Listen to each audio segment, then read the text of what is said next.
प्रकृति जब जागती है तो सब कुछ मिटा देती है, लेकिन उम्मीद कभी नहीं मिटती। Film in flash presenting San Andreas. कहानी की शुरुआत में एक लड़की गाड़ी चला रही होती है, लेकिन अचानक पहाड़ों से पत्थर गिरने लगते हैं। उसकी गाड़ी का संतुलन बिगड़ जाता है और वो गाड़ी नीचे चट्टानों की ओर गिरती है, लेकिन किस्मत से गाड़ी बीच में अटक जाती है। वो बुरी तरह घायल हो चुकी होती है और नीचे गहरी खाई होती है। तभी एक रेस्क्यू टीम का हेलीकॉप्टर वहां से गुजरता है, जिसमें रे होता है, जो एक प्रोफेशनल रेस्क्यू ऑफिसर है। पहले रे का साथी नीचे जाता है, लेकिन वो भी वहां पर फंस जाता है और अब वो गाड़ी नीचे गिरने वाली होती है। रे मदद के लिए नीचे उतरता है और अपनी जान जोखिम में डालकर दोनों को बचा लेता है। इसके बाद हमें डॉ लॉरेंस से मिलवाया जाता है, जो एक भूकंप वैज्ञानिक हैं। वो अपनी क्लास में छात्रों को भूकंप के बारे में बता रहे होते हैं कि कैसे 1964 में आए एक बड़े भूकंप ने सब कुछ हिला दिया था और कैलिफोर्निया का सैन एंड्रेस फॉल्ट इलाका भूकंप के लिहाज से बहुत ही खतरनाक है। कुछ देर बाद डॉन लॉरेंस अपने साथी के साथ एक बड़े डैम पर जाते हैं, जहां वो झटकों को मापने का काम कर रहे होते हैं। तभी मशीन में अजीब वेव्स दिखने लगती हैं, यानी भूकंप फिर से आने वाला है। कुछ ही सेकंड में वहां जमीन हिलने लगती है। लोग जान बचाने के लिए भागते हैं। लॉरेंस का साथी एक छोटी बच्ची को बचाने की कोशिश करता है। वो बच्ची को ऊपर फेंक देता है, लेकिन खुद नहीं बच पाता और देखते ही देखते पूरा डैम मिट्टी की दीवार की तरह ढह जाता है। उधर रेस्क्यू ऑफिसर रे को इस घटना की खबर मिलती है। वहीं दूसरी तरफ हमें रे की बेटी ब्लैक को दिखाया जाता है, जो अब अपनी मॉम एमा के साथ रहती है। दरअसल रे और उसकी पत्नी एमा का डाइवोर्स हो चुका है। उसकी पत्नी का एक बॉयफ्रेंड भी है, जिसका नाम डेनियल है, और इस वक्त रे की बेटी डेनियल के साथ किसी काम से सैन फ्रांसिस्को जा रही होती है। रास्ते में ब्लैक की मुलाकात एक लड़के बेन और उसके छोटे भाई से होती है। तीनों में जल्दी दोस्ती हो जाती है। इस बीच सैन फ्रांसिस्को में एमा एक ऊंची बिल्डिंग के रेस्टोरेंट में होती है और तभी जमीन जोर जोर से हिलने लगती है। भूकंप शुरू हो चुका है। लोग इधर उधर भागने लगते हैं। पूरी बिल्डिंग हिल रही होती है। एमा सबसे पहले रे को कॉल करती है। रे एमा से कहता है कि तुम चिंता मत करो, मैं जल्दी तुम तक पहुंच जाऊंगा। एमा छत पर भागती है ताकि रे हेलीकॉप्टर से उसे बचा सके। रे समय पर वहां पहुंच जाता है। वो नीचे नेट फेंकता है। एमा दौड़ती हुई उसे पकड़ लेती है और ठीक उसी पल बिल्डिंग ढह जाती है। रे हेलीकॉप्टर को ऊपर खींचता है और दोनों बाल बाल बच जाते हैं। भूकंप की वजह से पूरा शहर हिल चुका है। चारों तरफ बिल्डिंग्स गिर रही हैं। सड़कों पर तबाही मची हुई है।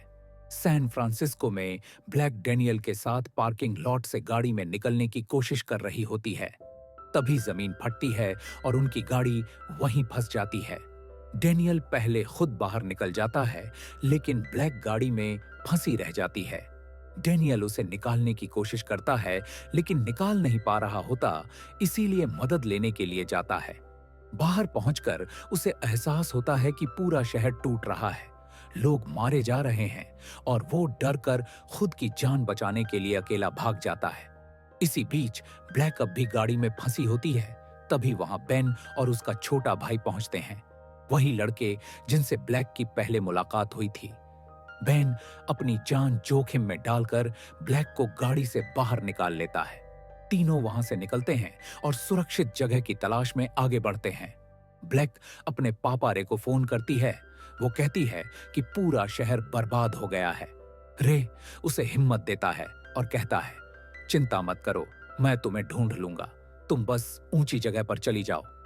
रे और उसकी पत्नी एमा अब हेलीकॉप्टर लेकर अपनी बेटी को बचाने निकल पड़ते हैं, लेकिन रास्ते में जबरदस्त झटके आते हैं।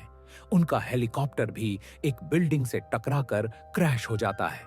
दोनों किसी तरह बच जाते हैं और अब कार लेकर आगे बढ़ने का फैसला करते हैं।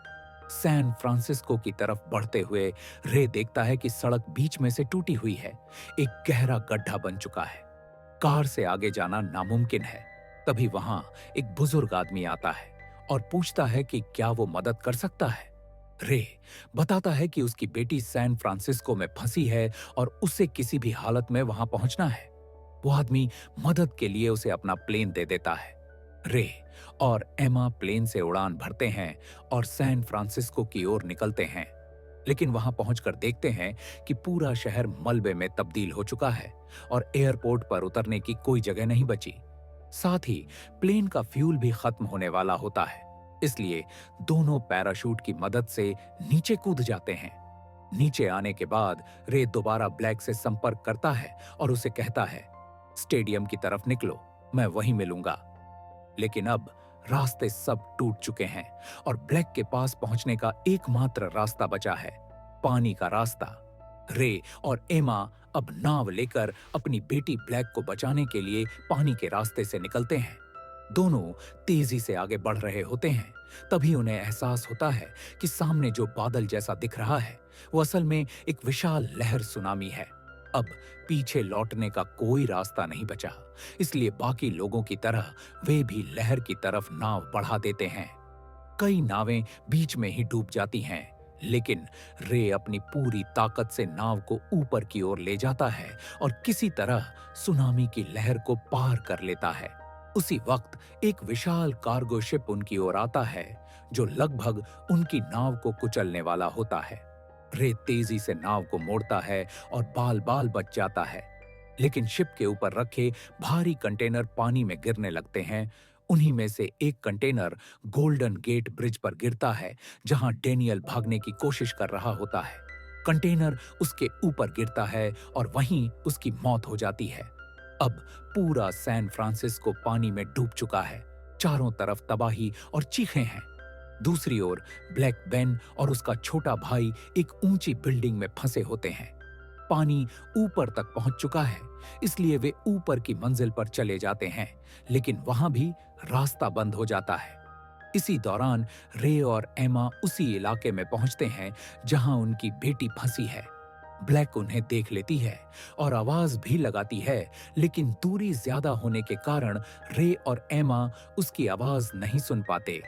तभी एमा देखती है कि उसके हाथ पर एक हरी रंग की लेजर लाइट आ रही है और जब वो पीछे देखती है तो वो उनकी बेटी होती है। वह लेजर लाइट से इन्हें इशारा कर रही होती है।